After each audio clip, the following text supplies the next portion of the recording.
we work in a third Italy, and that is the Italy of the immigrant.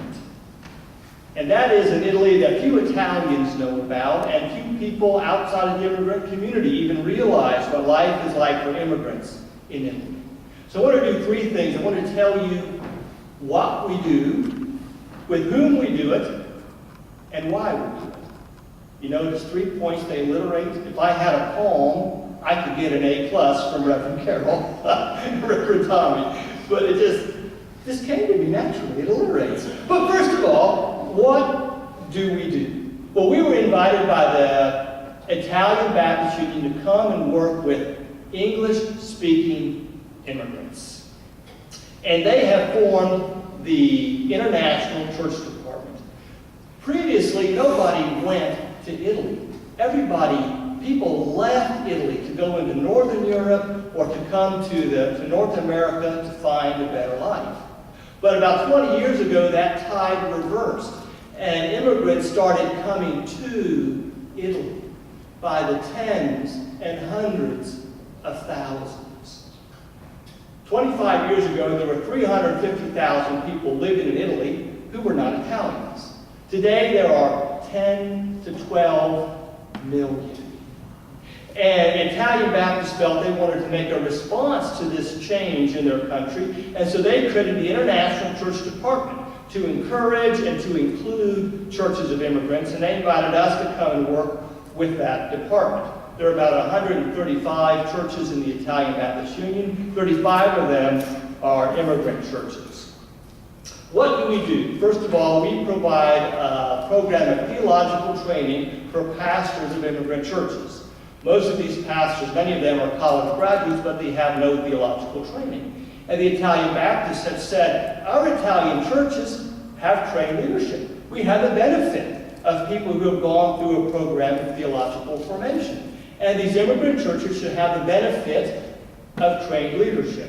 And so we have developed a program of training for leaders of immigrant churches. It's a bit like the lay pastor training program that you have in Ohio, and we were doing it in Padova, the city where we live, and then we had several churches in Bergamo, and they couldn't afford to come to Padova, and so I take the classes there now. And right before we left Italy, we started doing the classes in Rome. So we now offer these classes in 3 different places to facilitate people coming to them. And after completing a series of 12 courses, the pastor gets a certificate, and we go to the church and make a presentation, and then the pastor is eligible for what in Italy they call local church ordination. Also, as sort of a sidelight, I've started teaching these courses in Vietnam as well, which is a whole different story. We also work with immigrant churches. We provide pastoral care for the leaders of these churches and the people in the churches. We provide leadership training. We preach a lot in these churches. And one important part of our task is to be liaisons between the immigrant churches and the Italian Baptist Union. You have 2 very different cultures coming together here. And these immigrants, we mostly, when we work with the churches with whom we work, are almost entirely African churches. Mostly Nigerian, some Ghanaian churches, and one church from the Ivory Coast.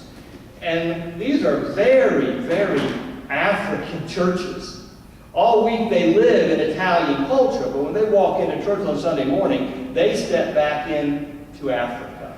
And the Italians felt that we as English-speaking Americans would be in a better position to build this relationship than they would. In fact, they said, the Africans are going to trust you more than they trust us. Because later on I'm going to talk a little bit about the experience of immigrants in Italy. And they have a general mistrust of Italians and Italian culture. And the Italian Baptists realize that. And we are able to build relationships more quickly. And we are able to interpret the needs and wants and the values of Italian Baptists to the immigrant churches.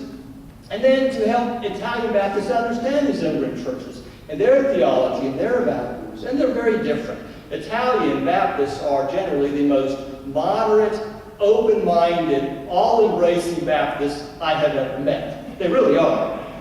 Really, they really are. I won't go into that, but it's a very comfortable place for us. On the other hand, these immigrant churches are very theologically conservative, very narrow. They have a very defensive theological position. The role of women in these churches is a role of subjugation. Women are not recognized as full partners in the home, in society, and in the church, whereas in the Italian Baptist Union, a majority of our pastors are women. And so part of our job is to try to help these two groups understand and appreciate one another.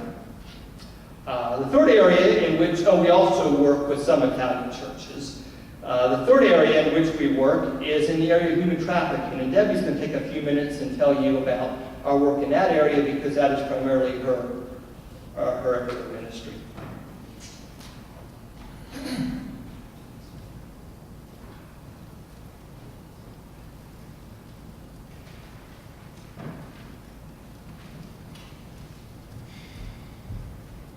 Good morning. Jim mentioned about the traditional approach of many of the African churches that we work with. Most of them are very gracious, though, when I come as an ordained woman to preach or to share with them. The only thing is they don't mind that I preach, but quite often before I get up to preach, they refer to me as the man of God.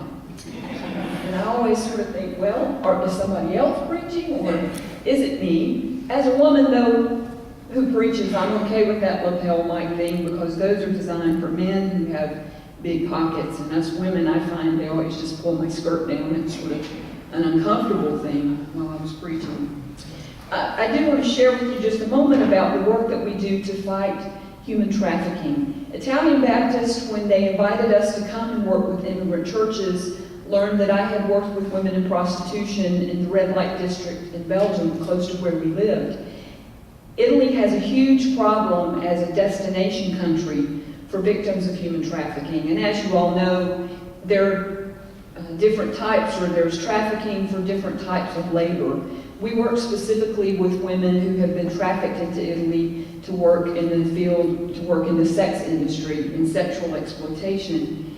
And we basically attack this problem on three fronts that I'll share with you. But before I do that, I just want to read you a little passage that's sort of my philosophy about why I work with women who are victims of human trafficking and how I'm trying to approach that when I talk with local churches in Italy about how they can minister to these women. I think too often when we stand up to talk about human trafficking, or when we start to think about sexual exploitation, at least coming from the conservative background I come from, we automatically think, uh-oh, everything to do with sexuality is bad.